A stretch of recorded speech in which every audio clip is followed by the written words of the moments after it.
O podcast Pro Bono é uma iniciativa do Observador e da Abreu Advogados.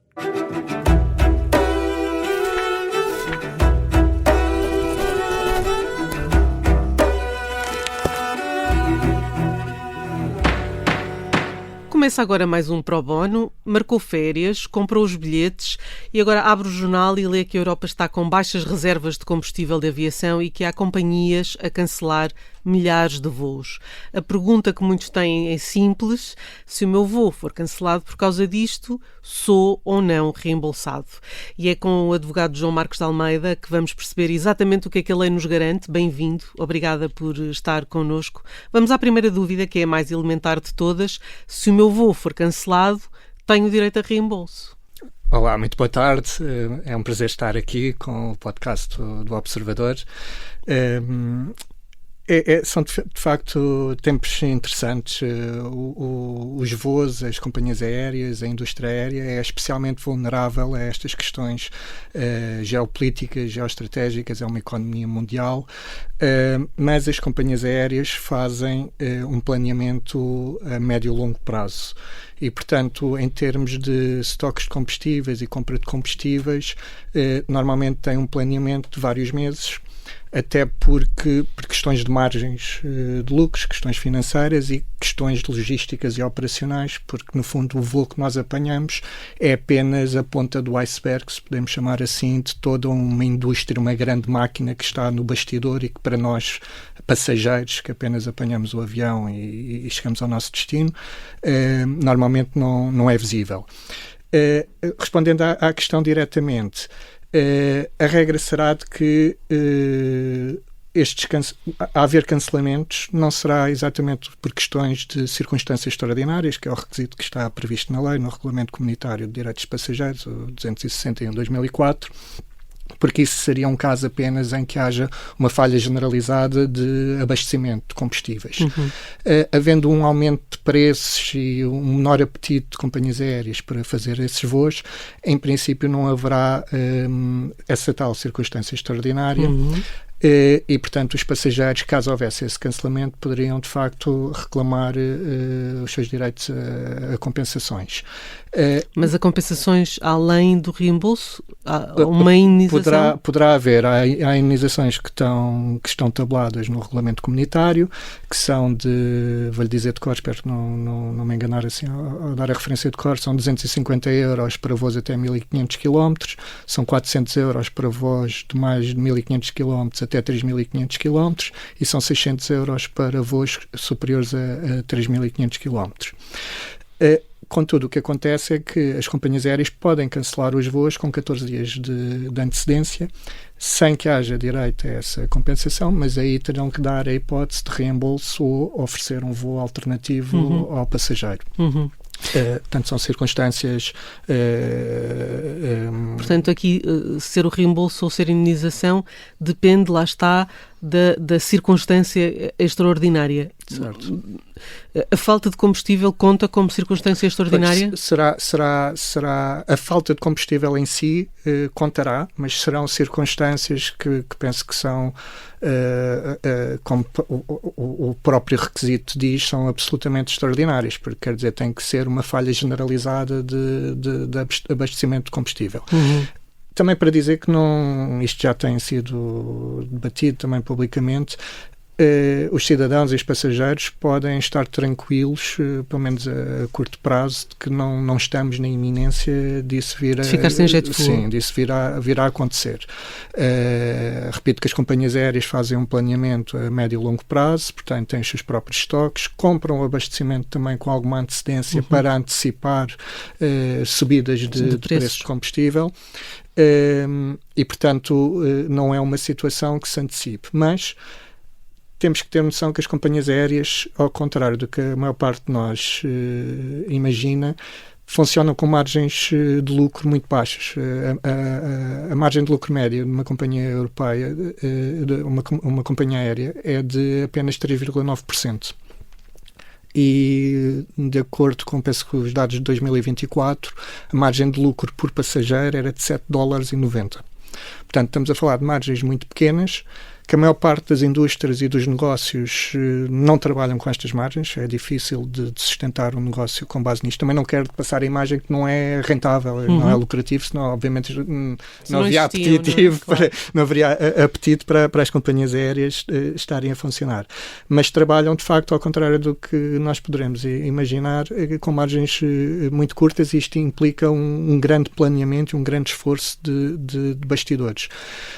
Também para passar um bocadinho esta imagem, nós como consumidores chegamos muito longe e conseguimos de facto direitos muito importantes, passageiros, consumidores em geral, mas temos também que ter alguma consciência dos esforços que estão do outro lado. E portanto nós ainda temos aqui um bocadinho uma imagem, se calhar para nós que começamos a ter alguma idade, temos aqui uma imagem algo idílica e glamourosa do que era voar há uns anos atrás, há umas décadas, em que era um privilégio para as pessoas voar, não se fazia estes voos generalizados. Eu lembro-me quando era miúdo, o primeiro voo que fiz já tinha alguma idade e realmente era um evento. Mas em anos anteriores as pessoas vestiam-se de forma mais elegante, até para fazer os voos. Havia todo um glamour à volta da noção de voar. Havia muito mais espaço nos lugares para voar. Tínhamos outros luxos, como refeições, bebidas em copo de vidro, etc. Mas a realidade é que também o preço que pagávamos pelos bilhetes era outro. Eu, por acaso, ontem estive a ver, nós conseguimos voar de Lisboa para Marrakech, ida e volta por 50 euros. Se compararmos com uma ida de Portimão ao Porto, também estive a ver ontem, espero não me enganar nestes dados, mas só em portagens eram 49 euros para uma ida. Portanto, isto para dizer que chegamos muito longe como consumidores, mas chega uma altura que também temos que ter um bocadinho, algum cuidado com o que é que exigimos. Eu estou-me a afastar agora um bocadinho da questão do combustível e só falar em termos gerais. As companhias aéreas têm os seus deveres e nós de facto devemos ser exigentes relativamente a esses deveres, mas ao mesmo tempo também temos que perceber, isto agora por exemplo está em discussão atualmente no Parlamento Europeu e na Comissão Europeia, uma revisão àquele tal Regulamento Comunitário dos Direitos dos Passageiros, a 261 de 2004. Uma das questões que se está a discutir é se no preço do bilhete deve estar incluído a mala de cabine e qual o tamanho da mala de cabine. Chega uma altura que nós devemos questionar. Isto realmente é bom para os consumidores, nós fazermos todas estas exigências? Vai ser possível as companhias aéreas manterem preços de 50 euros, Lisboa-Marrakech, e queremos levar connosco uma mala de cabine? Temos noção de que não há um lugar de mala de cabine para todos os passageiros dentro do avião e que é fisicamente impossível levar malas de cabine connosco? Que há um problema de segurança do próprio avião, de peso, de distribuição do peso, que aumenta as distâncias de descolagem, aumenta as distâncias de aterragem, aumenta o consumo de combustível, quando ao mesmo tempo impomos restrições de emissões de carbono às companhias aéreas. Portanto, nós acho que como consumidores também é muito atrativo pensar que devemos exigir, e devemos quando de facto as coisas não correm bem. Também não estou aqui a querer passar um cheque em branco às companhias aéreas, mas que julgo que os consumidores e os legisladores, neste caso se calhar até mais os legisladores, também devem pensar no que é realmente positivo para os consumidores e em que altura é que vamos dar a volta ao contrário e começamos a ter que pagar mais por aquilo que exigimos. Deixa-me só recentrar um bocadinho a conversa na questão da indenização ou na questão do reembolso. Vamos imaginar que há uma grande espera no aeroporto enquanto se resolve o problema. A que assistência é que tem direito? Pronto. Hoje em dia há os aeroportos, em Portugal em particular, mas em toda a Europa, e Lisboa é um problema grande, como todos sabemos, estão altamente congestionados, estão no limite, e portanto temos de facto, principalmente para quem faz voos não comunitários, com o controle de passaportes, controles fronteiriços, temos grandes demoras neste momento quando estamos a fazer esta gravação, principalmente no aeroporto de Lisboa. Também recentemente foi anunciado que será feito um reforço de meios policiais para facilitar esses controles de segurança. Espera-se algumas melhorias. As companhias aéreas são alheias a esses atrasos, não é? Uhum. Portanto, aqui entraríamos no conceito de circunstâncias extraordinárias e, portanto, não haverá um dever das companhias aéreas de pagarem uma compensação por isso. Neste caso até me parece difícil de conceber, mas em certas circunstâncias, mesmo não havendo o direito à compensação, as companhias aéreas podem ter que garantir à mesma um dever de assistência aos passageiros e, portanto, proporcionar bebidas, um vale de refeição. Se estivermos fora do nosso país e for necessário pernoitar, se calhar não por esta questão exata, alojamento, sim. Um alojamento também. E, portanto, sim, esses deveres existem de facto. João Marcos de Almeida, muito obrigada. O nosso tempo chegou ao fim. Sim, passou no instante.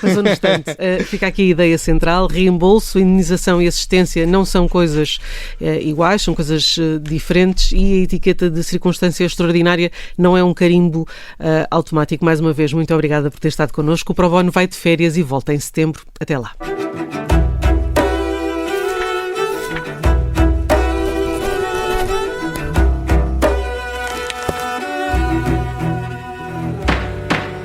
O podcast Pro Bono é uma iniciativa do Observador e da Abreu Advogados.